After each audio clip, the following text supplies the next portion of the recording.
Faults of Fools by K.D. Blackburn, Chapter 7, in its entirety. It's wrong. I know that, he cautioned himself. Doing it violated all the rules of living at close quarters with strangers. It's no fun cooking up bacon and eggs just for yourself on a Sunday morning, he promptly shouted up the staircase before his better judgment got the best of him. He purposefully disregarded the fact that he had cooked a weekend breakfast for himself thousands of times before, without ever questioning its quotient for fun. They were not roommates, only flatmates, sort of. Familiarity complicates things between landlord and tenant. It was wrong, and she knew it. "Give me 10 minutes to make myself beautiful," she hollered back down the stairwell. Fully dressed and made up, Eileen came downstairs to find the table set for two. The cook was cracking eggs in a bowl with a one-handed flourish, possibly for her benefit. He put her in charge of the toast by way of greeting. "What on earth are these?" recoiling at her reward for snooping in covered dishes. "You must mean the kippers," he replied, whisking eggs into the skillet.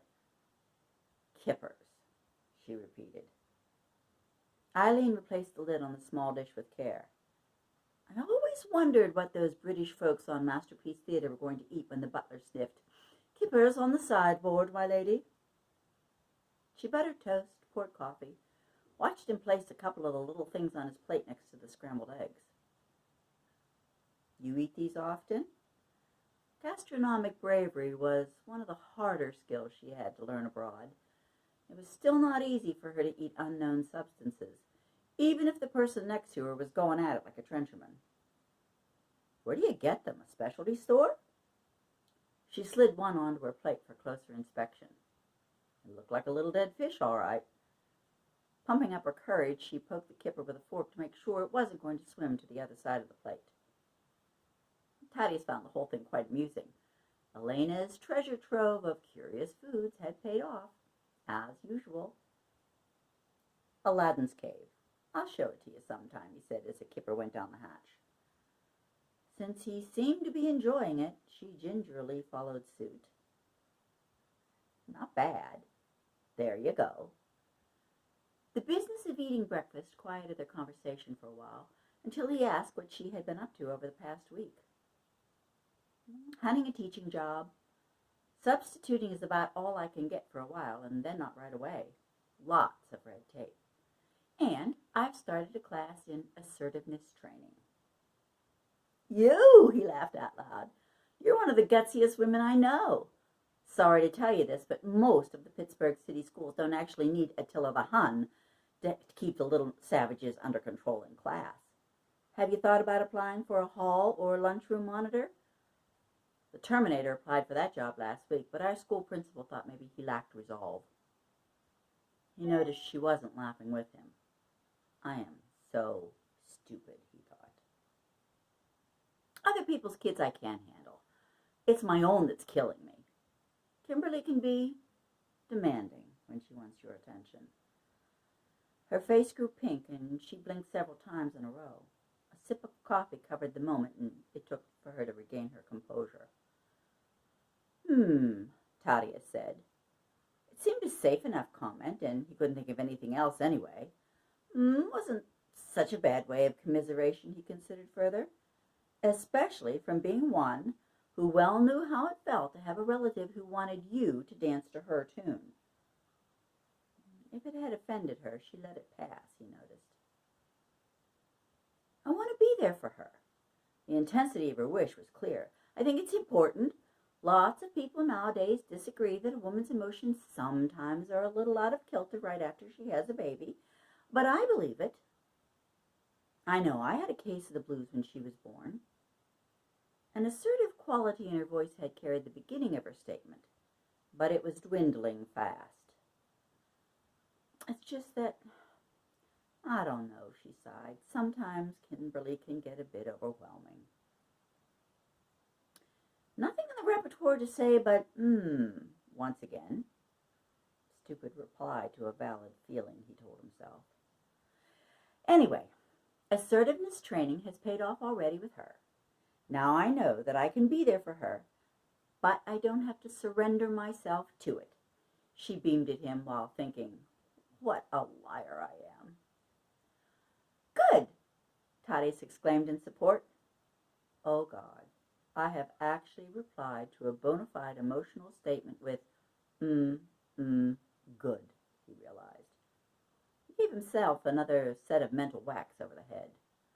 Well, I'll be heading to my sister's in a few minutes. What's on your agenda for today? He brightly asked, hoping she hadn't noticed he was an idiot. Read the classifieds. I need a job, and I need a car. Then I think I'll go to some local tourist attraction and frighten a potential mugger with my assertive Attila the Hun act. This time she was laughing.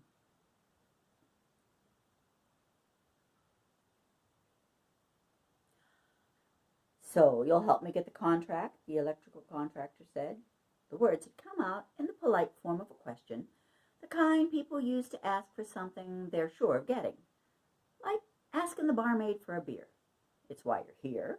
Serving beer is what she does, and you both know you're going to pay for the service. Just the same, it's nice and polite to ask, so he had. George Balchak and Arthur Huffnagel had conducted business at the Brass Rail on Wood Street often enough. The atmosphere made it easy for the two men to mix business with pleasure. Usually the business part of the meet took less than 5 minutes.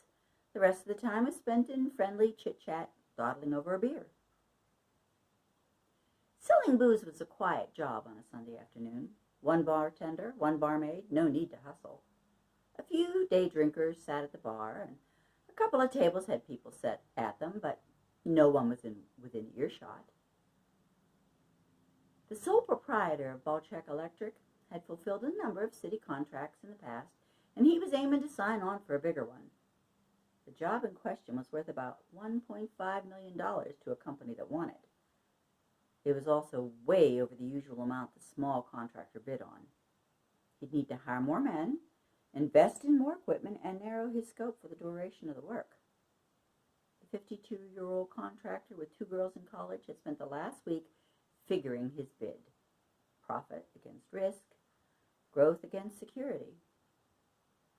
Even with inside help, the bid had to fall in the right range, somewhere below middling, in order to be considered. He had worked out a figure that gave him about a 5% profit on the overall package. Not much cash profit, but growth for his company and proof to the city that he was capable of bigger league stuff. A man pays for the privilege of getting the inside track. He knew that, didn't see it as a problem, or a big one anyway.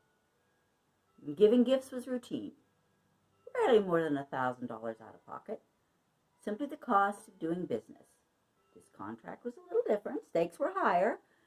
Figuring the amount of the contract to be let, Balchak had prepared to present a portrait package of dead presidents worth $3,000. You know, I'm always happy to put my support behind a bid of yours, Arthur said. I like doing business with you. You understand how things work. The two men had been drinking pony bottles of Iron City beer and signaled the waitress to bring 2 more. They sat back in their chairs and waited for her to do her job. Young, George noticed, with the shape of motherhood on her hips and thighs. She gave him a smile that connoted a familiarity they didn't really share. The name tag on her starched white tuxedo shirt read Tamara. When they had ordered the first round, George had asked her how to pronounce her name. Ta-ma-ra, she had said. Thank you, Tamara, George said, while handing over ones, adding $1 tip for her service before turning his full attention back to business. Contracts of this size are a little different than the stuff you normally do, Arthur picked up where he left off.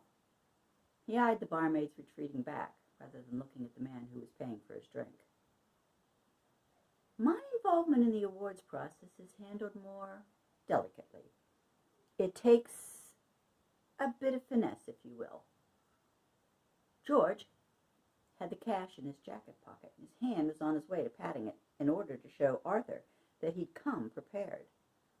The motion was arrested when the councilman named his price. "I'll be needing 2% of your bid up front." The older man sipped his beer and looked around the bar, a practiced motion intended to allow a man to get a moment to collect himself. Personally, he really liked the guy and was doing him a favor by telling him he was playing out of his league. It was simple economics. Economics of a scale which Arthur knew George had no experience. In order to meet all the obligations of a contract this size, a contractor had to cut corners someplace to make some sort of profit. And that was not this man's go-to. As a councilman, he was only the first person who would have to be paid. The inspectors required pocket money. Other city professionals did too. The larger the job, the more it cost. "Look, I can see this is too rich for your blood." "No problem," Arthur counseled him. "Forget this job. Concentrate on what you're good at, and I'll be happy to work with you." To emphasize that this was his final word on the subject, the councilman stood and shrugged into his jacket. With a friendly farewell, he wove his way between tables without a look back. Volchak sat a while longer in the brass rail. His inaction was a reaction of mild shock. Tamara asked twice if he wanted another beer before he snapped his attention back. He politely declined. On his way out, he left $1 on the table for her trouble. Businessmen drank their lunches in this bar. Businessmen, Tamara Doreth knew, are lousy tippers when they are hiding their habits. In group formation, when tipping will make them look like they got money to burn, they tip lavishly. Of course, then they weren't likely to be drinking in the likes of a brass rail for an expense account business lunch. Evening and weekends attracted a slightly lower economic class clientele to the bar. Janitors, laborers, men on a lunch break at 10 at night. Evening tipplers and weekend boozers drank here. Guys like that tipped the same all the time. On average, a lot better than their self-presumed betters, which was one of the reasons why Tamara liked working evenings and weekends. She needed the steady cash to support her kids, ever since her soon-to-be former husband, the one with a major nose problem, wasn't helping. 3 trips across the short distance between bar and table had netted Tamara 3 blocks. She liked the kind of men who drank in a brass rail on evenings and weekends. Bread and butter men, she called them. They earned theirs and paid for hers. The thought of having a bread and butter man for herself was definitely appealing. Unfortunately, the management rather frowned on the idea of the staff using the place as a dating service. In fact, the official policy considered it a violation worth firing. She took her place by the service bar, waited for Sunday's bread and butter customers, and gave some passing thought to the subject of petty but perhaps willful wrongdoing.